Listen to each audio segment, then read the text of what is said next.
Do you have all these ideas swimming through your head about how you want to decorate or improve your home? Are they the same ones you were thinking about this time last year? I am definitely guilty as charged with regards to that, and I need to get my ass into gear. So this episode is as much for me as it is for you. So today I'm going to be sharing with you a way that you can make sure you actually get your interior design projects completed next year. So go and grab a notebook and pen and let's get started. Welcome to the Daring Home Decor podcast. Are you sick of playing it safe with your interior design? Do you want to get confident with colour and pattern and learn DIY hacks so you can actually finish your home projects? Do you dream of being adventurous with room makeovers but lack the confidence to start, not to mention being clueless of how to get your husband on board? Don't worry girl, I got your back. I'm your host, Cara Baker, serial decorator and content creator. I tried to design our home with personality and style, but everything felt disconnected and lackluster. Then I cracked the code to successfully decorate with bold interior design. In this podcast, you'll learn how to get brave with your DIY and decor choices, steps for daring room makeovers, plus unique and quirky home styling, so you can create a fun and functional home with pizzazz and glam. So grab your paintbrush, put on those overalls and let's get decorating. Calling all bold decor lovers! Are you ready to take the plunge into unique, colourful interior design? I really want you to have this opportunity, so I invite you to check out a digital decor kit where I'll help you design the perfect room makeover or refresh. Your kit will include a home colour palette, a mood board for your chosen room, plus homeware recommendations and links, all to your specifications. I'll even include 2 edits if you want to tweak or change anything. You can see an example of a digital decor kit via the link in the show notes. Let's collaborate to create the daring home you've always wanted. You can get all the details at tinyurl.com/decor kit. Can you believe it's Christmas Eve?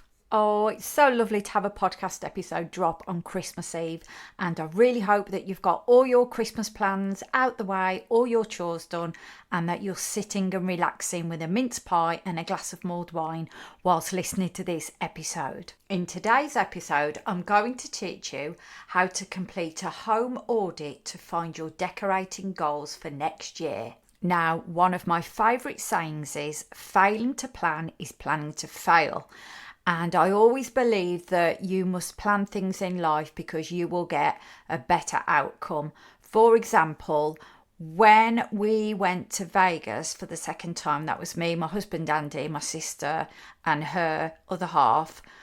The first time we went, don't get me wrong, we had an amazing time and we did lots of things. But there's just so much to do in Vegas, and you can end up, it's usually a couple of days, I think it was like a 4-day trip, so it's not a massive amount of time. So you have to try and be purposeful with your time. So what we decided to do before we went the second time was to do an itinerary of roughly what we were going to do whilst we were there, so we could pack as much in as possible and also do the things that we wanted to do.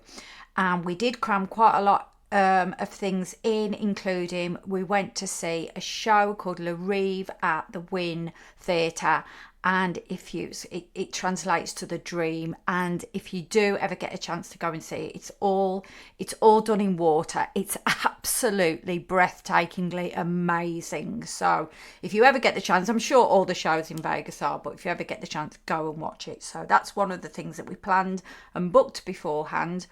We also planned to go to the Wynn Buffet, which is like famous in Vegas, and we also went shooting. And what else did we do? Yeah, we made sure that we went and visited Fremont Street, which is downtown, and there's lots of great things going on there. So those are some of the things that we put into the itinerary, which if we hadn't planned beforehand, we may not have got around to doing or thought about doing or managed to fit into the small amount of time that we had. And it's also the same for my podcast. For example, if I'm doing a sale on my podcast, I don't just decide the week or the day before the sale, oh, I think I'll do a sale. It takes a lot of planning beforehand in order for it to work out and run smoothly when it actually does happen. So it's factored into the year and has been prepared for, so when it actually comes around, I can hit the ground running. I also try to apply this to my home decor, and I want to help you to do the same. So your audit on your home decor will give you the steps you need to take next year. And the way I'm going to be teaching it will make sure that nothing gets missed and everything is planned in priority order. A perfect time to do this would be the break between Christmas and New Year, if you get a little bit of time on your hands, and then you'll all be set for your home decor for 2025. Okay, I hope you've got your pen and paper ready, and I suggest also that you save this episode for future reference too. Right, we're going to draw a grid. Going from the left to the right of your piece of paper, I want you to draw rows for the number of rooms that you've got in your home and write each room on the left-hand side of the row. Don't forget to include areas like your hallway and porch, and you can also add on there your front and back garden too if you want to. So once you've done that, you should have rows for the number of rooms in your home with the name of the rooms written on the left of the row. You might want to pause this episode whilst you're doing that, and then once you've done your rows, you're then going to add some columns. So I want you to draw 4 columns going down your rows, down through the rows, and the heading of each column should be the first one, put the heading maintenance and repairs. The second column, put the heading decor level. The third column, put the heading current practical score. And the fourth column, put the heading priority.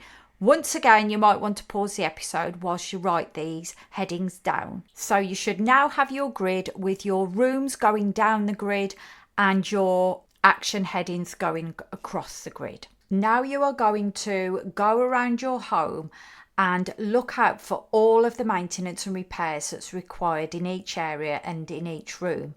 This could be things like a leaky tap, a scuffed wall, a broken dresser handle, any little things that you might not notice on a daily basis, but when you're actually looking for them, or maybe it's something that you have noticed on a daily basis and have been meaning to sort out for months, but never getting round to it. So go around each room in detail, and then on your grid, write under each appropriate room. So if it's your living room and there's a scuff on the wall, put it on your living room column under maintenance and repairs, the scuff on the wall needs painting, etc, etc. And you can either do this action by action in each room, or go around and do the maintenance and repairs for all of the rooms and then go back to do the next heading for all of the rooms too. So the next heading is assessing your room's decor level. Now, this can be a whole plethora of things. So maybe you've got a room that you've recently decorated and it's perfect and needs nothing doing to it. So you could just write in that box, nothing required. Maybe it's a room that you have decorated, but it's just not got those finishing touches that you would like to add to it. Or maybe you've just not got daring enough with the room and you really want to push the boundaries a little bit more. So you could write something in the box, for example, room refresh required. Or maybe you need to do a little bit more. Maybe you've just got the bones of the room and it really needs a makeover. Or maybe it's just old and needs updating. In that case, you can put in the box that the room needs a makeover.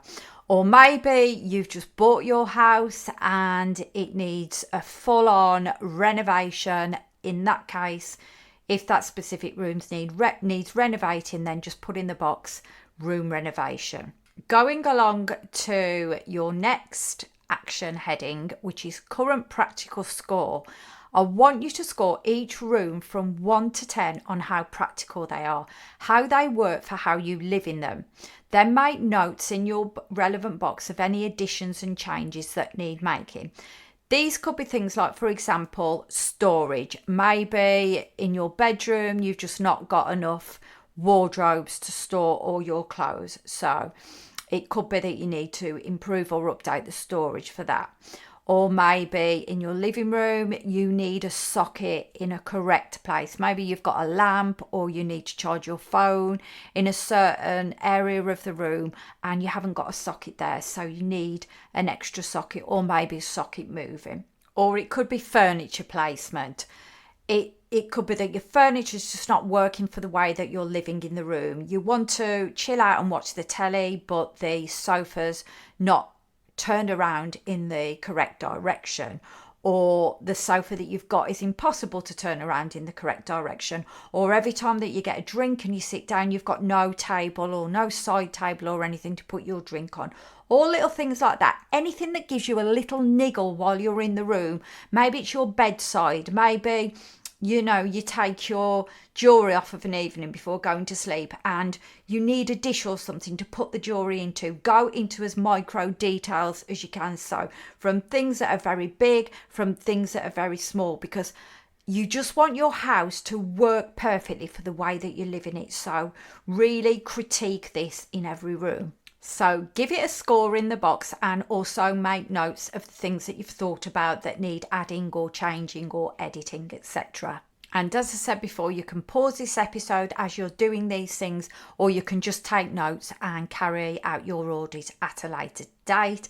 And also, as I mentioned at the beginning, you can save this episode so you can have it ready for when you actually want to carry your audit out if you don't want to do it at the moment. So in the last column, which is your priority, I want you to prioritise your findings and look at each room and see what is the most important, what is the least important, and you can scale this. You could put A, B, C, A being the most important, B being the next important, etc. Or you could just put most important, next important, least important, etc. You can label it however you want, but just so you get an idea of what room is the most important and needs addressing first. Then once you've carried out your full audit, I want you to plug all of the planning and all of the tasks that need doing into your calendar for next year. And if you're listening to this in 2025, all of your plans for this year. And then you can go into more detail and reverse engineer each step you need to take. Now, it doesn't all have to be done in 1 year. I know it's a lot. You think, a year's a long time to do a full renovation. It isn't.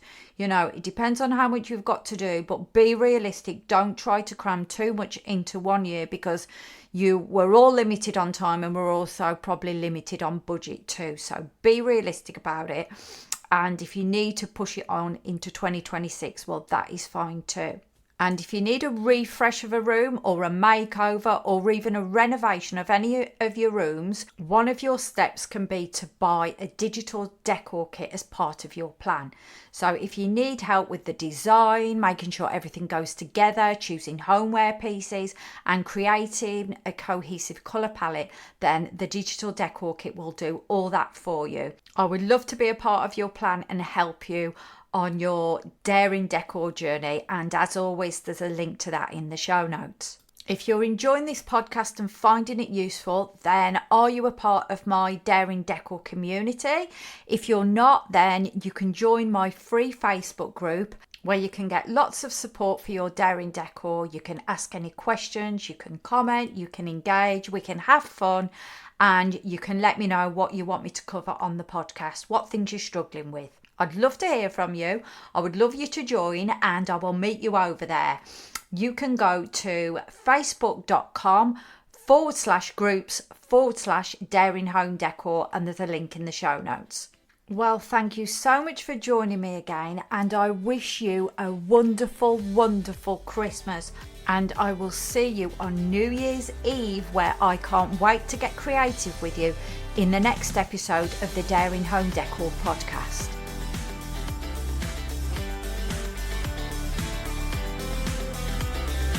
One last thing before you grab that paintbrush.